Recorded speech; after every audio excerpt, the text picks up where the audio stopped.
홍만호가 상징하는 영의 마음은 충성입니다. 마음이 선한 사람은 한 군데만 치우치지 않습니다. 예전에는 혹 모르고 소홀했던 분야도 마음의 선이 임하면 그것이 마음에 걸리기 때문입니다. 홍보석에는 열심과 정성 그리고 하나님의 나라와 의를 이루기 위한 열정적인 사랑이 담겨 있습니다. 바로 사도 바울은 걸어서 한국에서 뉴욕까지 왕복하는 그 거리의 전도 여행을 했다 이 말입니다. 7번째 기초석 황옥이 상징하는 영의 마음은 무엇일까요? 자비입니다. 그러면 노곡이 상징하는 영의 마음은 무엇일까요? 하나님 나라와 의를 이루기 위해 범사에 오래 참는 것을 의미합니다. 여러분이 오래 참음 가운데 말씀을 붙잡고 기도하며 노력해 나가면 이 땅에서도 얼마든지 천국을 느낄 수가 있습니다.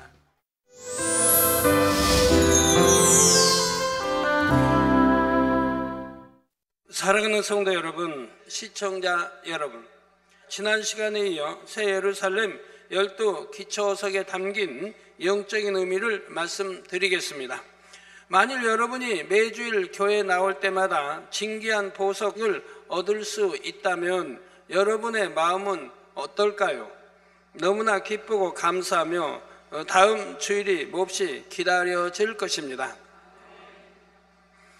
그런데 사실 저는 이 땅의 보석보다 훨씬 값진 천국의 보석을 얻는 방법을 여러분에게 숨김없이 알려드리고 있습니다. 지난 시간에는 넷째 기초석인 녹보석까지 말씀드렸죠. 각각의 보석에 담긴 영의 마음이 여러분의 마음에 이루어지면 그것이 곧 천국의 보석을 얻는 것이지요. 12개의 보석을 다 얻어서 꼭 새 예루살렘에 들어가는 성도님들이 되시길 주님의 이름으로 축원합니다. 사랑하는 성도 여러분, 새 예루살렘 성벽에 있는 5째 기초석은 홍만호입니다. 보통 붉은 무늬, 줄무늬만으로 불리는 것이 바로 이 홍만호이지요. 이 홍만호가 상징하는 영의 마음은 충성입니다. 만일 어떤 분야에서 자신이 맡은 것만 딱 해놓고 손을 뗀다면 이것은 충성이라 할 수가 없습니다. 자신이 맡은 것 이상을 감당할 때 충성이라 할 수가 있지요. 이처럼 자신이 맡은 것 이상을 감당하려면 결코 게으름을 피울 수가 없을 것입니다. 매사에 최선을 다하고 열심을 해야 하지요. 그래야 자신이 맡은 것은 물론 그 이상의 일까지 할 수 있게 됩니다. 자, 예를 들어 급여를 받는 일꾼이 자기 업무를 잘 감당했다면 이를 충성했다 할 수가 있을까요? 마땅히 자기 할 바를 한 것일 뿐 충성했다고는 할 수가 없습니다. 자신의 업무는 물론 시키지 않은 일까지도 마음을 쏟아 성실하게 이뤄낼 때 이를 충성한다고 할 수가 있지요. 가정에서도 마찬가지입니다. 가정의 가장이 가족들의 생계를 위해 수고로이 일해서 돈을 버는 것을 가정에 충성한다 할 수 있을까요? 그것은 가장으로서 마땅히 자신의 할 바를 하는 것뿐이지요. 어머니와 아내 된 사람도 마찬가지요. 자녀들도 마찬가지입니다. 어머니와 아내로서 또는 자녀로서 마땅히 할 바를 하는 것을 충성이라 하지 않습니다. 우리 하나님께서 인정하시는 충성은 자신의 사명을 감당하기 위해 마음과 뜻과 정성과 목숨을 다하는 것입니다. 그리고 이러한 충성이 교회면 교회, 직장이면 직장, 가정이면 가정에서 다 이루어질 때 이를 온 집에 충성한다고 하지요. 이러한 영적인 충성을 하기 위해서는 먼저 의로운 마음이 있어야 합니다. 하나님의 나라가 확장되기를 원하는 마음, 교회가 부흥하고 발전하기를 원하는 마음, 내 직장이 번창하기를 원하는 마음, 내 가족이 행복하기를 원하는 마음, 이처럼 나 개인만 위하는 것이 아니라 다른 사람과 공동체가 잘 되길 바라는 마음을 의로운 마음이라 할 수가 있지요. 이 의로운 마음과 함께 나를 희생하는 마음이 있을 때 충성하는 행함이 나옵니다. 만일 교회가 부흥하든 말든 나만 잘 믿으면 되지 하는 마음이라면 교회를 위해 희생하지도 않겠지요. 이런 마음을 가진 사람에게서는 충성도 찾아볼 수가 없습니다. 또한 그런 마음을 가진 사람을 하나님께서 의롭다 하실 수 없는 것입니다. 반면 이처럼 복된 소식을 나만 알고 믿을 것이 아니라 알지 못하는 많은 사람들에게 알려야겠다. 우리 교회가 더 부흥하고 발전하도록 해야겠다. 이런 마음은 얼마나 의로운 마음입니까? 그런데 이런 마음 위에 희생하는 마음을 가진 사람은 영혼 구원과 교회를 위해 충성하게 됩니다. 특별한 사명이 없어도 열심히 전도합니다. 누가 시키지 않아도 부지런히 신방합니다. 자신이 쉴 수 있는 시간까지 할애해서 열심히 영혼들을 돌아보지요. 또한 자신이 쓸 물질을 영혼들을 위해 쓰며 사랑과 정성을 다하는 일꾼들도 있습니다. 이처럼 성도로서 마땅히 해야 할 일, 그 이상을 마음과 뜻과 정성을 다해 감당하는 것을 충성이라 합니다. 의로운 마음 위에 희생하는 마음이 더해질 때 이러한 충성이 나오는 것입니다. 그런데 이러한 충성이 온 집의 충성이 되기를 위해서는 선한 마음이 더해져야 합니다. 마음이 선한 사람은 한 군데만 치우치지 않습니다. 예전에는 혹 모르고 소홀했던 분야도 마음에 선이 임하면 그것이 마음에 걸리기 때문입니다. 예를 들어 교회에서 서너 가지 사명을 맡았다면 각각의 사명에는 나름대로 경중이 있지요. 대개 자신이 머리로서 섬기는 사명을 가장 중하게 여길 수 있습니다. 자신이 일반 회원으로 몸담고 있는 다른 사명과 모임보다 더 우선이 되지요. 그런데 이처럼 여러 사명을 맡았어도 선한 마음을 가진 사람은 그 모든 분야에 충성하게 됩니다. 나는 A 모임의 머리니까 B 모임에 못 가도 이해해 주겠지 하고 소홀하게 넘기지 않습니다. 자신이 B 모임에 못 가는 것을 당연하게 생각하지 않는 것입니다.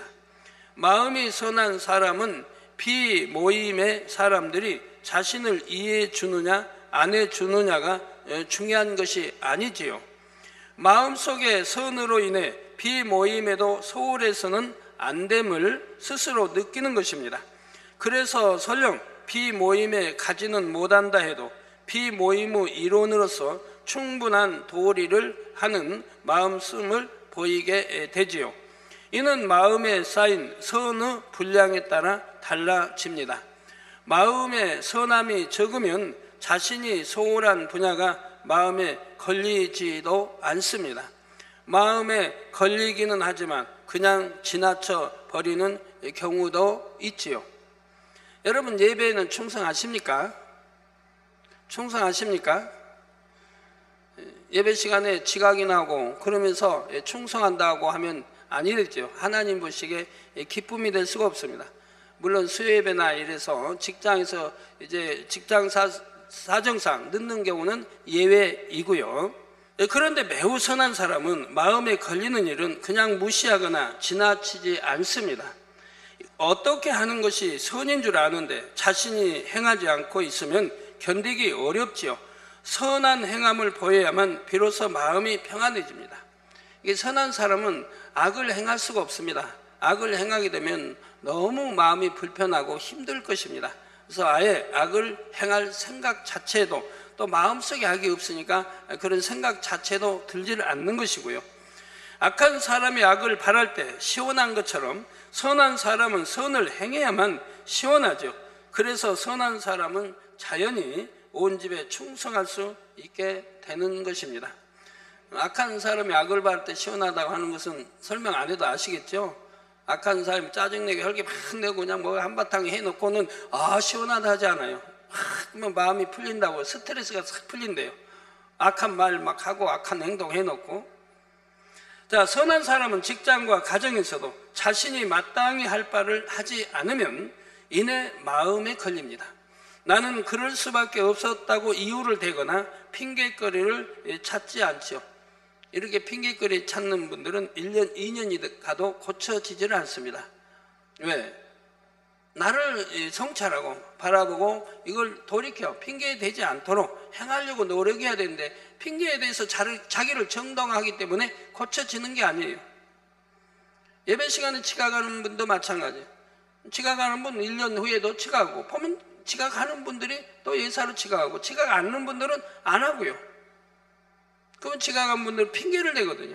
나는 뭐 자꾸 차가 막혔느니 뭐 어떻게 해서 집에서 뭐 해서 늦게 출발을 다 핑계가 되니까 고쳐지를 않는 거예요. 이게 하나님 앞에 얼마나 죄송스럽고, 절대로 내가 아버지 전에 아버지 앞에 지각하지 않겠다는 그런 마음이 있다고 하면 핑계를 대지 않을 것이고, 그럼 지각하지 않게 될 것이라 이 말입니다.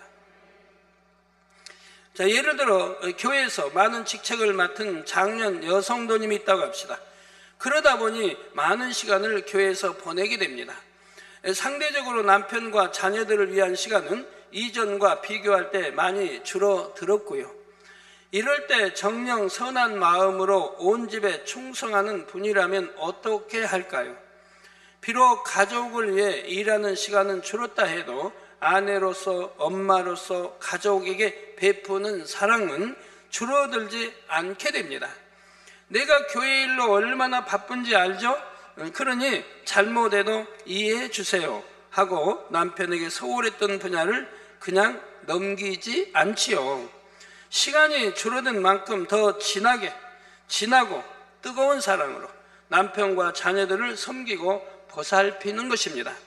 매사의 모든 일에 내가 조금만 더 마음을 쓰자 하며 최선을 다해 정성껏 주변을 돌아봅니다.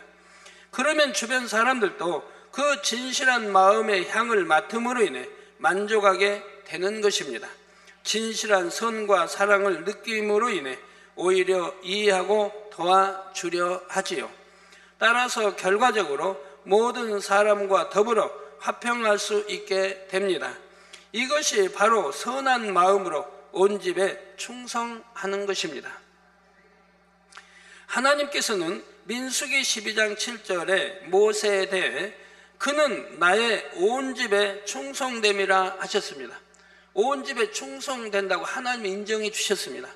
그러면 그 인정하기가 다르게 과연 하나님과의 어떠한 사이가 됐습니까? 그냥 온 집에 충성한다라고만 하나님 말씀했나요? 온 집에 충성한 자라고 하나님이 인정하신 모세는 하나님과 대면하여 말할 수가 있었습니다. 하나님과 대면하여 말할 수가 있다 이 말입니다. 하나님과 대면하여 말한 사람이 구약이나 신약에 몇 명이나 있겠습니까? 물론 아브라함이 있었습니다. 그 외에도 뭐 에녹도 있었고, 사도 바울도 우리 주님의 음성을 들으며 했었고요. 온 집에 충성된 자이기 때문에 하나님과 대면하여 말할 수 있었던 것이라 이 말입니다. 그래서 하나님의 뒷모습, 옷자락도 볼 수가 있었고요. 모세가 하나님께 받은 사명은 애굽에서 종노릇하는 이스라엘 백성들을 가나안 땅으로 인도하는 것이었지요. 모세로서는 이 사명을 맡는다는 것이 참으로 어려운 일이었습니다. 애굽의 백성을 죽이고 도망쳐 나왔기에 돌아가면 붙잡혀서 어떤 형벌을 받을지 모릅니다. 또한 40년 동안이나 광야에서 양을 쳤던 모세로서 이 큰 사명을 맡을 자신감이 없었기 때문이지요. 그러나 모세는 하나님의 명에 순종하여 너무도 충성되게 감당했습니다. 출애굽한 이스라엘 백성은 장정만 60만 명이요 어린이와 노인, 여자까지 합하면 200만 명이 좋게 넘는 수이지요. 이 많은 백성들은 마치 철없는 어린 아이처럼 툭하면 모세에게 불평했고 때론 대들기까지 했습니다. 그럼에도 모세는 끝까지 믿음과 사랑으로 그들을 가나안 땅으로 인도했던 것입니다. 한 번은 백성들이 크게 범죄함으로 인해 하나님께서 그들을 진멸하고 모세의 자손으로 큰 나라를 이루겠다 하셨지요. 이때 모세는 어떻게 반응했을까요? 지금까지 최선을 다해서도 이렇게 되었으니 나도 어쩔 수 없다고 생각했을까요? 아닙니다. 마치 자신이 잘못한 듯 하나님께 회개하며 용서를 구했지요. 그리고 백성을 구원하기 위해 자신의 생명을 담보로 하는 간절한 기도를 올렸습니다. 바로 출애굽기 32장 31절에서 32절에 보면 슬프도소이다. 이 백성이 자기들을 위하여 금신을, 즉 금으로 신을 만들어 싸우니 큰 죄를 범하였나이다. 작은 죄도 아닌 큰 죄를 범하였나이다.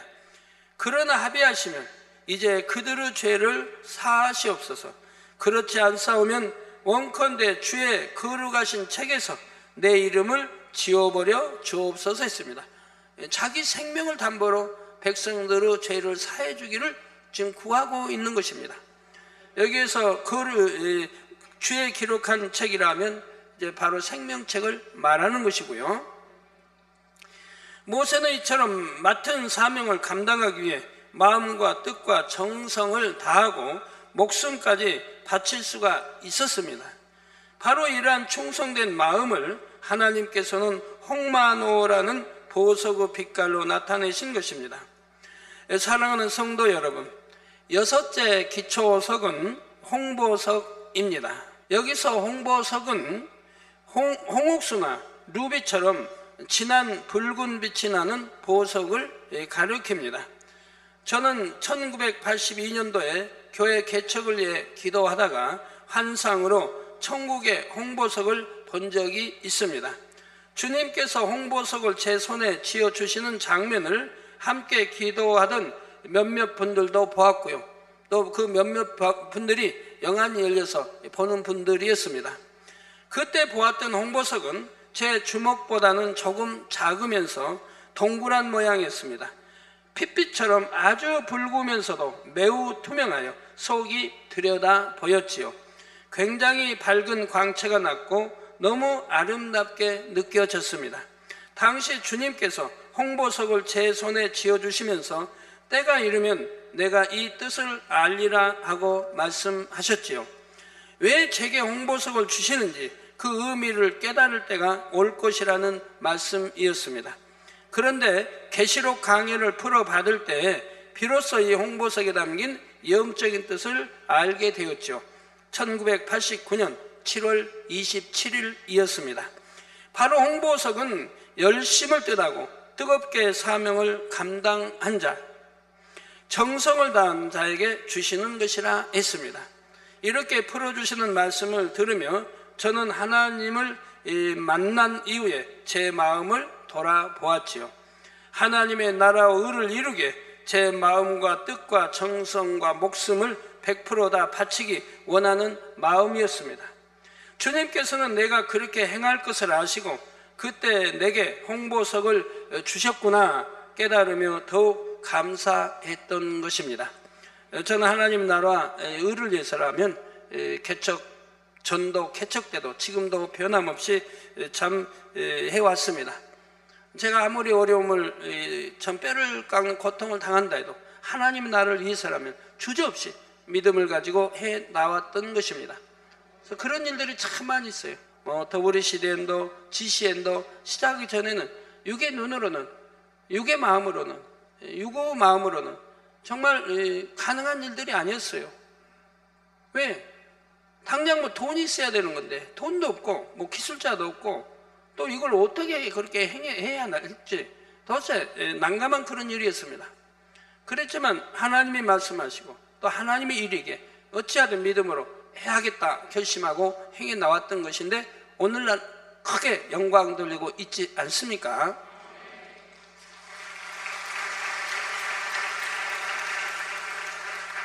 늘 그런 일이 제게는 생겨요.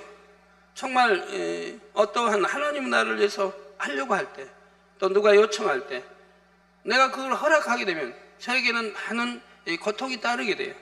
그로 인한.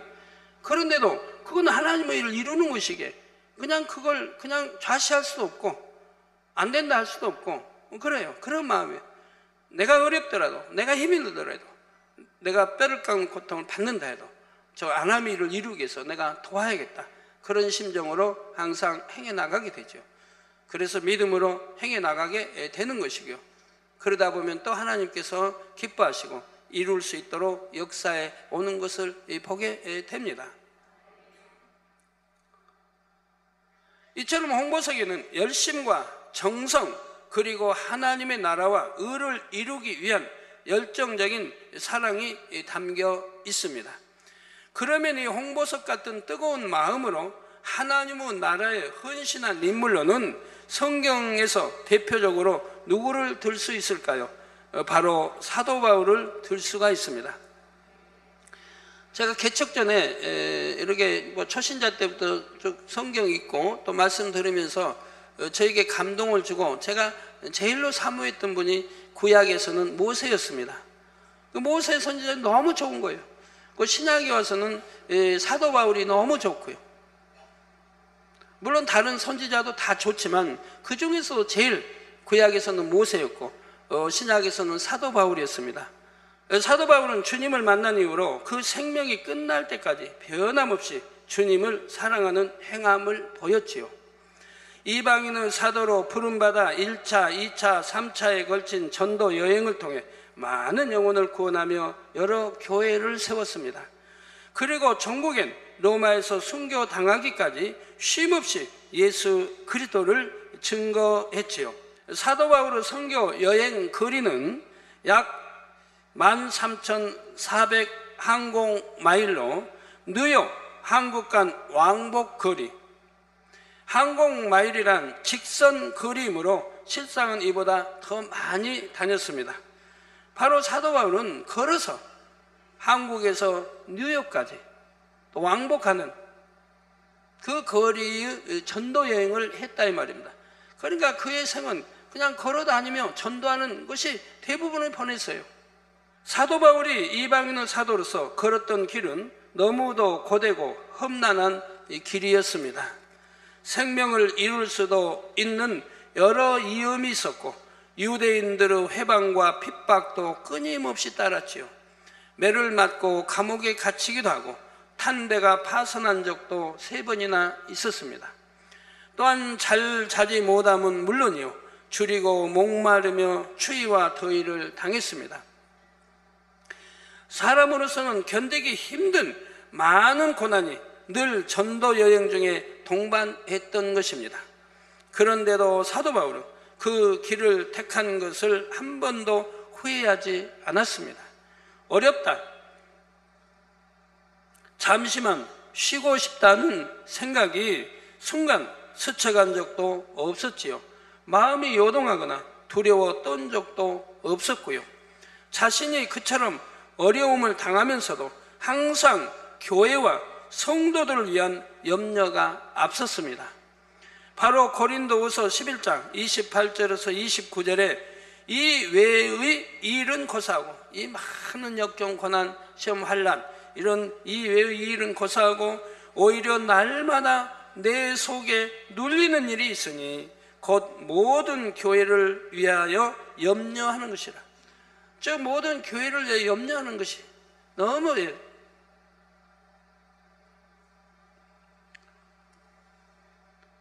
너무너무 승겠다 이 말입니다. 누가 약하면 내가 약하지 아니하며 누가 실족하게 되면 내가 애타하지 않더냐 하고 고백한 대로이지요. 사도 바울은 영혼 구원을 위해 이처럼 뜨거운 열심과 정성을 보이기를 자기 생명을 버리기까지 했던 것입니다. 사도 바울의 영혼 구원에 대한 뜨거움이 얼마나 컸는지를 알 수 있는 말씀이 로마서 9장 3절에 나오지요. 바로 나의 형제 곧 권력의 친척을 위하여 내 자신이 저주를 받아 그리스도에게서 끊어질지라도 원하는 바로라 한 것입니다.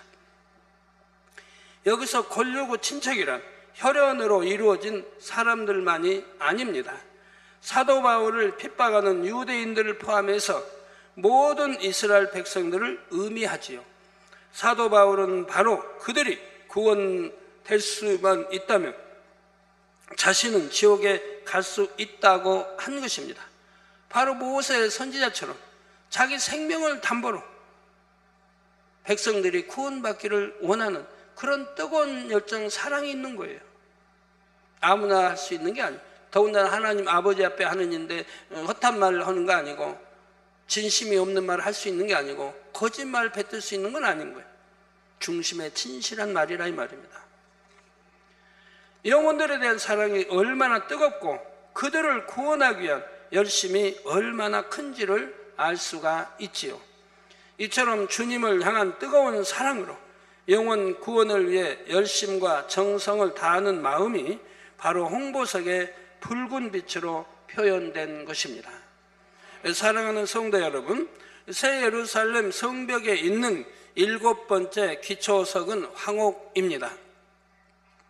한글로는 황옥으로 번역됐지만 영어로는 크리솔라이트, 귀 감람석이죠. 올리브 빛을 내는 올리빈 감람석도 여기에 해당하는 보석으로 간주합니다. 그런데 예전에도 말씀드렸지만 천국의 보석은 이 땅의 보석과 비교할 수 없을 정도로 아름답고 훨씬 찬란한 빛을 발하지요. 따라서 자료 화면의 보석과 실제 천국의 보석은 아무래도 차이가 납니다. 단 계시록을 기록한 사도 요한도 자신이 영안으로 보았던 천국의 보석들과 가장 닮은 보석의 이름을 기록했지요. 물론 천국의 보석에도 이름이 있지만 천국에서 불리는 보석 이름을 기록한다면 저와 여러분은 도무지 알 수 없을 것입니다. 그나마 이 땅의 보석 중에서 닮은 보석의 이름으로 기록해 놓았기에 대략 이해할 수 있는 것이지요. 따라서 자료 화면의 보석들을 보실 때 보석의 빛깔만 참고하시면 됩니다. 그리고 아버지 하나님께서 그 보석에 진정 담고 싶으셨던 영의 마음이 무엇인지를 이해하면 되지요. 그러면 7번째 기초석 황옥이 상징하는 영의 마음은 무엇일까요? 자비입니다. 자비는 사전에 남을 깊이 사랑하고 가엾게 여기는 마음이라 정의되어 있습니다. 그러면 우리 하나님께서 풀어주신 자비의 영적인 뜻은 무엇일까요? 사람으로서는 도저히 이해할 수 없는 사람도 진리 안에서 능히 이해하는 마음, 사람으로서는 용서할 수 없는 사람도 진리 안에서 능히 용서하는 마음입니다. 진리 안에서 이해하고 용서한다는 것은 선으로 이해하고 사랑으로 용서한다는 뜻이지요. 어떤 사람이라도 선으로 이해할 수 있고 사랑으로 포용할 수 있는 마음이 바로 황옥이 상징하는 자비입니다. 이러한 자비가 마음에 임한 사람은 편견이 없습니다. 누구는 이래서 좋고 누구는 저래서 싫다 하지 않는 것입니다. 그래서 싫은 사람도 없고 미운 사람도 없지요. 걸리거나 불편한 사람도 없습니다. 물론 원수도 없지요. 모든 것을 아름답게만 보려 하고 좋게만 생각하려 하기 때문입니다. 모든 것을 넉넉하게 포용해 버립니다. 그래서 설령 명백히 드러난 큰 죄를 지은 사람을 대할 때도 오직 긍휼히 대하게 되지요. 죄는 미워하되 그 사람은 미워하지 않고 도리어 이해해주며 포근히 감싸주는 마음이 바로 자비인 것입니다. 이러한 자비의 마음을 느낄 수 있는 성경 사례로는 누구를 들 수 있을까요? 자비가 가장 승한 분은 단연 우리 예수님이시지요. 물론 예수님의 마음에는 12보석의 마음이 모두 임해 있지요. 그 중에서 자비에 해당하는 마음이 어떻게 나타났는지를 말씀드리겠습니다. 먼저 자신을 팔자인 가룟 유다에게 나타내신 마음이 바로 자비에 해당하지요. 예수님께서는 가룟 유다가 자신을 팔자임을 이미 알고 계셨습니다. 그럼에도 저는 나를 배신할 자다 하고 배척하며 멀리 하신 것이 아닙니다. 마음으로도 싫어하거나 미워하지 않으셨지요. 끝까지 사랑하심으로 그가 깨닫고 돌이킬 기회를 주셨습니다. 바로 이 마음이 자비에 해당하는 것입니다. 예수님께서는 십자가에 못 박히셨을 때도 누구를 원망하거나 미워하지 않으셨지요. 오히려 자신을 해하는 사람들을 위해 중보 기도를 하셨습니다. 바로 누가복음 23장 34절에 아버지여 저희를 사하여 주옵소서 자기의 하는 것을 알지 못함이니이다 하셨던 것입니다. 이처럼 도무지 용서할 수 없는 사람도 능히 용서하는 마음이 바로 자비이지요. 초대교회 스데반 집사에게도 바로 이와 같은 자비의 마음이 있었습니다. 스데반은 비록 평신도였지만 은혜와 권능이 충만했습니다. 악한 사람들은 이러한 스데반을 급기야 돌로 쳐 죽입니다. 그런데 스데반은 돌에 맞아 죽어가면서도 오히려 그들을 위해 기도했습니다. 아무 잘못 없이 돌에 맞아 죽어가면서도 저들을 위해 돌로 치는 저들을 위해 기도한 것을 볼 수가 있습니다. 사도행전 7장 60절에 무릎을 꿇고 크게 불러 가로되 주여 이 죄를 저들에게 돌리지 마옵소서 이 말을 하고 자니라 한 것입니다. 잔다고 하는 것은 영적으로는 구원받았다는 뜻이고요, 육적으로는 죽음을 말하고 있는 것입니다. 스데반이 자신을 죽이는 사람들을 위해 이처럼 기도했다는 것은 이미 그들을 용서했다는 증거이지요. 마음에 어떤 미움도 없었고 오히려 그들을 불쌍히 여기는 자비의 열매가 온전히 맺혀 있음을 나타냅니다. 그런데 성도님들은 혹여 미운 사람이 있습니까? 가족 중에서든 믿음의 형제 중에서든 직장 동료 중에서든 싫은 사람이 있는지요? 저 사람은 나하고 마음이 안 맞아서, 저 사람은 항상 나를 반대하니까 싫다, 이렇게 싫어서 멀리하는 사람이 있는지요?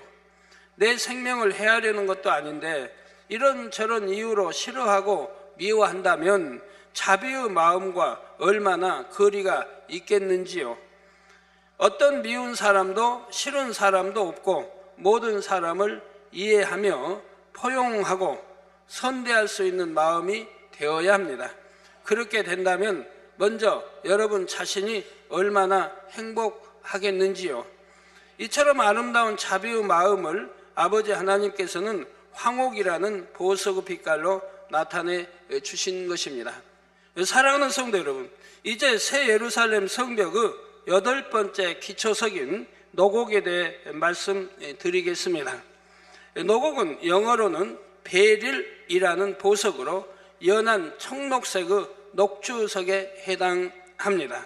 그러면 노곡이 상징하는 영의 마음은 무엇일까요? 하나님 나라와 의를 이루기에 범사에 오래 참는 것을 의미합니다. 그런데 여기서 말하는 오래 참음이란 힘들게 억지로 눌러 참는 것이 아니지요. 어떤 사람들은 이를 악물고 참기도 하고 주먹을 불끈 쥐고 몸을 부르르 떨면서 참기도 합니다. 분노, 혈기, 원망, 탄식, 미움 등이 마음에서부터 올라오지만 표현하지 않으려고 눌러 참기도 합니다. 하나님께서 우리에게 원하시는 오래 참음은 이런 것이 아닙니다. 악이 없고 오직 선만 가득하여 참음이라는 단어 자체도 필요 없는 그런 참음을 원하시지요. 바로 하나님이 우리에 대한 오래 참음이 그런 참음입니다. 베드로후서 3장 9절에 보면 주의 약속은 어떤 이유 더디다고 생각하는 것 같이 더딘 것이 아니라 오직 너희를 대하여 오래 참으사 아무도 멸망치 않고 다 회개하기에 이르기를 원하시느니라 했습니다. 악이 없고 선과 사랑만 가득하면 사실 참음이라는 자체가 필요 없습니다. 믿음으로 소망 가운데 평안한 마음으로 기다리는 것이지요. 이것을 우리 사람 편에서 이해할 수 있도록 오래 참음이라 표현하신 것입니다. 갈라디아서 5장에 성령의 열매 중에 오래 참음이나 고린도전서 13장 사랑장의 오래 참음도 모두 하나님께서 원하시는 차원의 오래 참음에 해당합니다. 그런데 성령의 열매의 오래 참음이 더 큰 의미로 사랑장의 오래 참음을 포함하지요. 사랑장의 오래 참음은 개인적으로 상대를 사랑하기 위해 참는 것입니다. 반면 성령의 열매 중에 오래 참음은 개인적인 차원을 넘어 더 포괄적입니다. 곧 하나님 나라와 의를 이루기 위해 범사에 오래 참는 것이지요. 바로 노곡에 담긴 오래 참음이 성령의 열매 중에 오래 참음과 같습니다.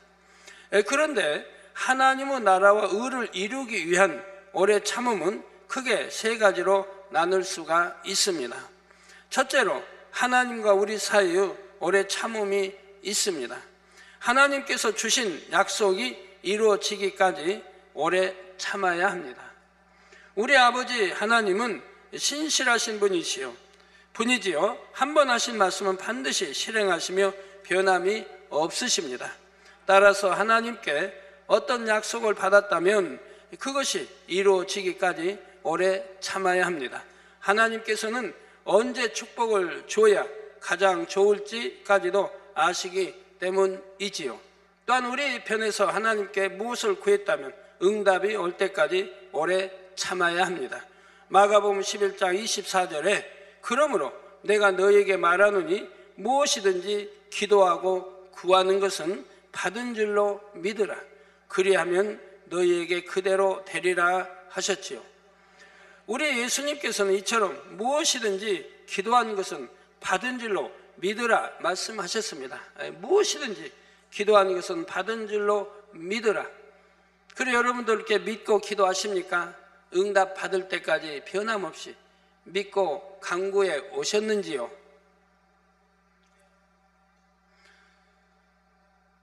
하나님 말씀은 행한 대로 심은 대로 거둔다 했습니다. 여러분이 행한 대로 심은 대로 반드시 거두는 겁니다. 근데 기다림도 필요합니다.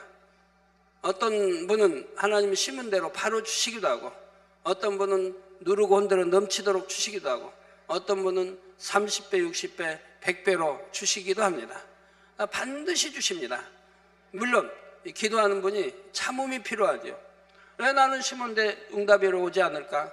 어떤 사람은 응답을 척척 받아가는데 응답 오지 않은 것도 감사한 일이죠.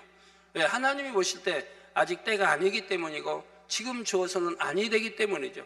아니 주신다는 것이 아니라 반드시 주시는데 지금 주어서는 아니 되기 때문인 것입니다. 왜? 변화되기를 원하시죠.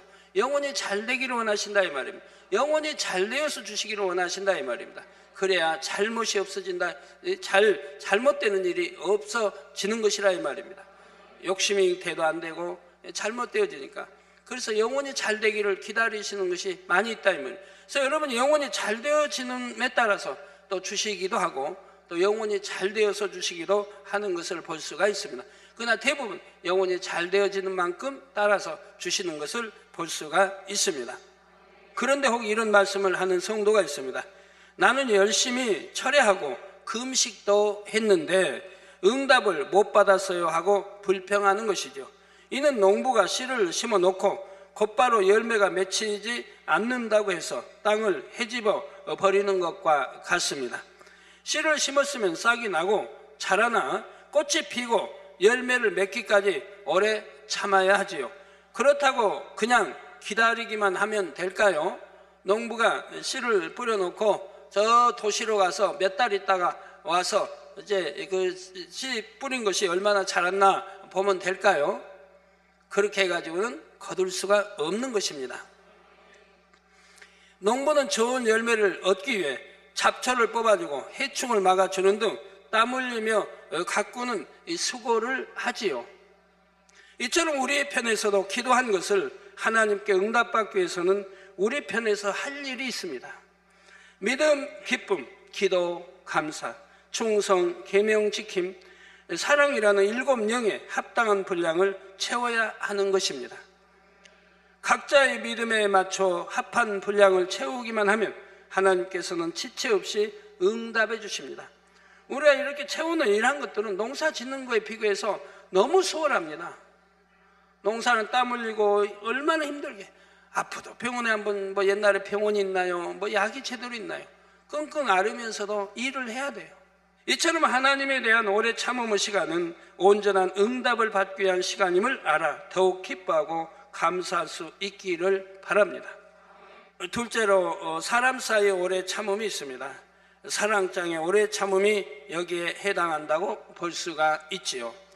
데살로니가전서 5장 14절 후반절에 보면 마음이 약한 자들을 안위하고 힘이 없는 자들을 붙들어주며 모든 사람을 대하여 오래 참으라 했습니다.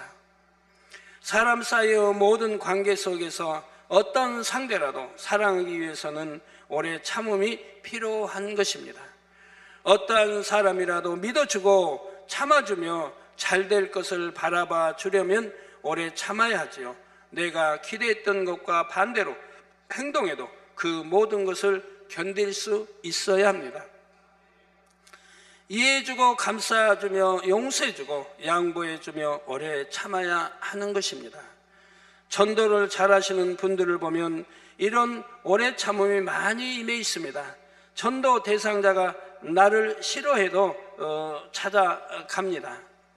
심지어 욕하고 핍박을 해도 웃으면서 또 다가가죠.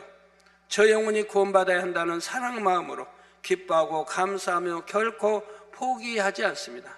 자, 이처럼 전도 대상자에게 선과 사랑 가운데 오래 참음의 본을 보이면 영계에서는 무슨 일이 일어날까요? 전도 대상자를 붙들고 있던 원수마귀 사단이 견디지 못하고 떠나갑니다. 전도자가 끊임없이 선과 사랑으로 나아가니 그 빛으로 인해 어둠이 물러가는 것입니다. 왜 그런 줄 여러분 아십니까? 전도할 때 영적 싸움에서 승리해야 됩니다. 포기하지 말고 지지 말고 내가 저분을 전도해야겠다면 내가 영적 싸움에서 승리해야 된다 이 말입니다. 우선 전도할 때 상대를 방해하는 원수마귀 사단을 물리쳐줘야 됩니다. 전도하고 만날 때마다 물리쳐야 되는 거예요. 그런데 상대를 놓고 더러운 귀신아 물러가라, 사단아 물러가라 소리내면 안 되겠죠? 마음속으로 싸운다 이 말입니다. 저 영혼, 내가 전도하려고 저 영혼을 방해하는, 믿지 못하게 하는, 해방하는, 방해하는, 마음의 문을 열지 못하게 하는 원수마귀 사단아 물러가라고 기도하면서 그러면서 전도한다 이 말입니다. 이 기도는 마음속으로 하셔야 된다 이 말이에요. 그러면서 전도하는 거예요.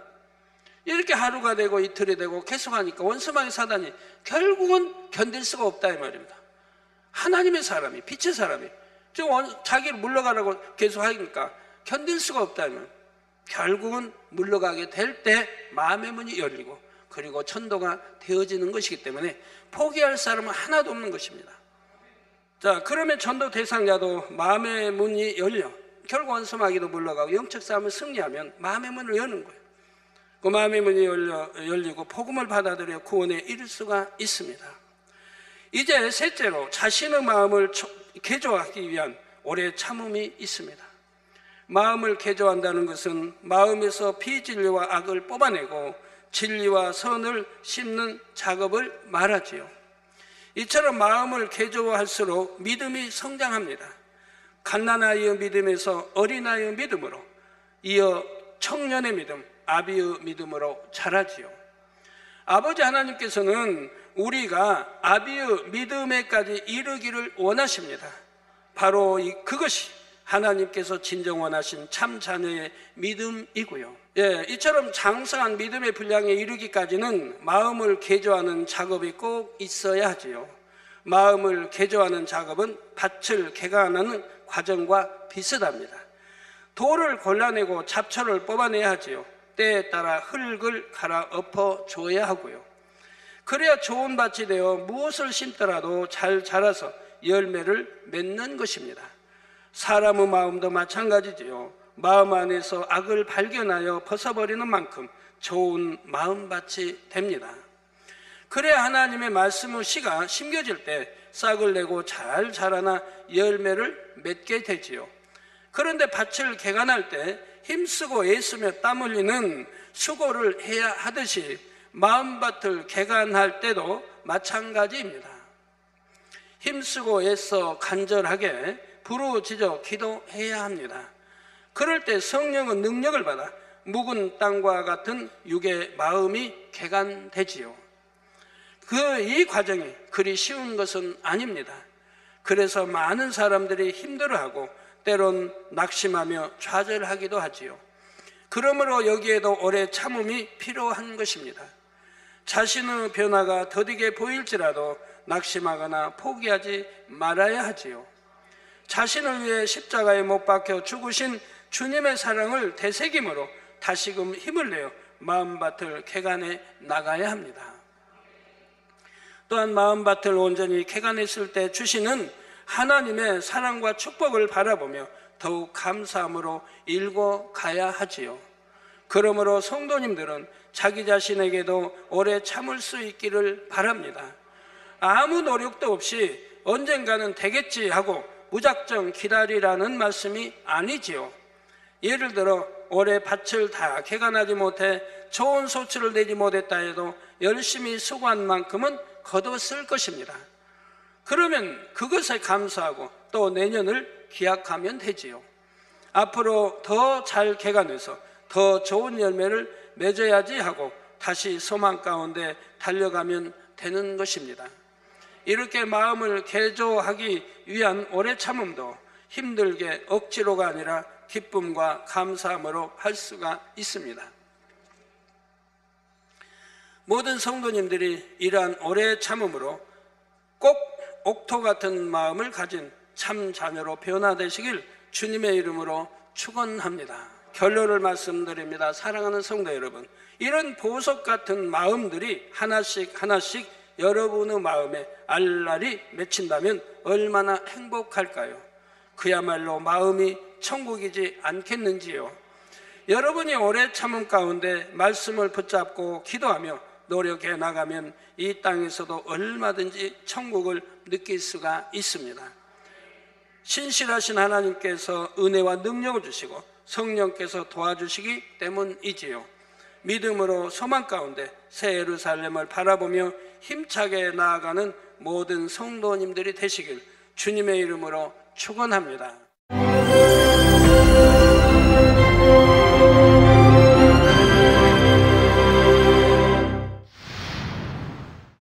할렐루야. 전능하신 사랑의 아버지 하나님, 이 시간 기도받는 모든 성도님들 위해 안수하여 주옵소서. GCN 방송 시청자들이 인터넷과 화상을 통해 기도받는 지교회와 지성전 그리고 전 세계 하나님의 자녀들 위에도 시공간을 초월하여 역사하여 주시기를 원합니다. 믿어지는 믿음을 주시고 부정적인 생각과 의심의 세력을 물리쳐 주옵시며 모든 시험 환난도 물리쳐 주옵소서. 머리부터 발끝까지 오장육부 뼈 마디마디 온몸의 신경 조직 세포 등 아픈 곳마다 성령의 불로 태우시고 근본의 빛으로 역사하여 주옵소서. 예수 그리스도의 이름으로 명하노니 원수마귀 사단 모든 질병 균 연약함아 물러가라. 빛이 임하라. 모든 불치 난치병도 성령의 불로 태워 깨끗게 하여 주옵소서. 말라리아를 비롯한 모든 풍토병도 물리쳐 주옵소서. 감기, 기침, 열, 몸살, 독감 등 각종 유행성 질병도 다 물러가라. 어떠한 유행성 질병 균도 틈타지 않게 지켜 주옵소서.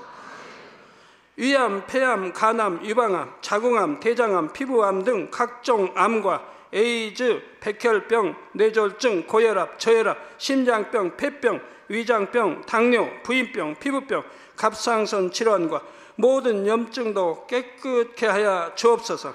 소아마비, 중풍, 관절염, 디스크도 온전케 하여 주옵소서. 요통, 두통, 신경통을 비롯한 모든 통증은 사라질지어다. 간질, 자폐증, 우울증, 조울증, 노이로제 등 모든 정신질환도 물러가라. 모든 마비된 것도 풀어지고 일어나 걷고 뛸지어다. 눈도 잘 보이게 하옵시고 귀도 잘 들리게 하여 주옵소서. 소경은 눈을 뜨고 기머거리는 들으며 벙어리는 말할지어다. 각종 사고 후유증도 깨끗게 하시고 부러진 뼈도 붙여 주옵소서. 화상 입은 것도 온전케 하옵시고 화기암 물러가라. 열도 물러가라. 아버지 흉터 나지 않게 역사해 주시기 원합니다. 마약을 비롯하여 각종 약물과 독극물 중독도 깨끗함을 입을지어다. 죽은 신경과 세포가 살아나며 죽은 자도 살아나게 하여 주옵소서. 잉태의 축복도 주시기를 원합니다. 잉태의 축복을 받으라. 예수 그리스도의 이름으로 명하노니 원수마귀 사단아, 하늘 공중 곳에 잡은 악의 영들아 물러가라. 그의 사자들도 물러갈지니라. 이 땅의 악한 영, 더러운 영, 거짓되고 간사한 영, 의간질하고 미혹하는 모든 어둠들은 물러가라. 모든 흉악의 결박을 풀고 어둠아 물러가라. 빛이여 임하라. 아버지 하나님, 부르짖어 기도할 수 있는 능력을 주시고 죄를 버리고 성결될 수 있는 능력을 주옵소서. 영원히 잘됨같이 범사에 잘되게 하시고 가정의 복음화도 이루어 주시기를 원합니다. 한 주간도 모든 사고와 재앙으로부터 지켜주시고 불통이 없는 형통한 삶을 살 수 있도록 축복해 주옵소서. 성령의 불담으로 천군 천사와 주님의 불꽃 같은 눈동자로 모든 하나님의 자녀들과 가정, 일도, 사업들을 지켜주시기를 원합니다. 학생들에게 지혜와 명철을 더하시고 공부할 수 있는 뜨거운 마음과 열정도 더하여 주옵소서. 마음과 생각을 세상에 빼앗기지 않도록 지키시고 하나님을 뜨겁게 사랑하는 학생들로 축복하여 주옵소서. 하나님의 자녀들이 먹으나 마시나 입으나 무엇을 하든지 하나님 앞에 영광 돌리는 삶이 되게 축복하여 주시기를 원합니다. 나는 하나님을 만났노라, 체험했노라, 응답 받았노라, 축복 받았노라 간증하는 입술이 되게 역사하여 주옵소서. 아버지 하나님 감사합니다. 홀로 영광 받으옵소서. 우리 주 예수 그리스도의 이름으로 기도하옵나이다. 아멘.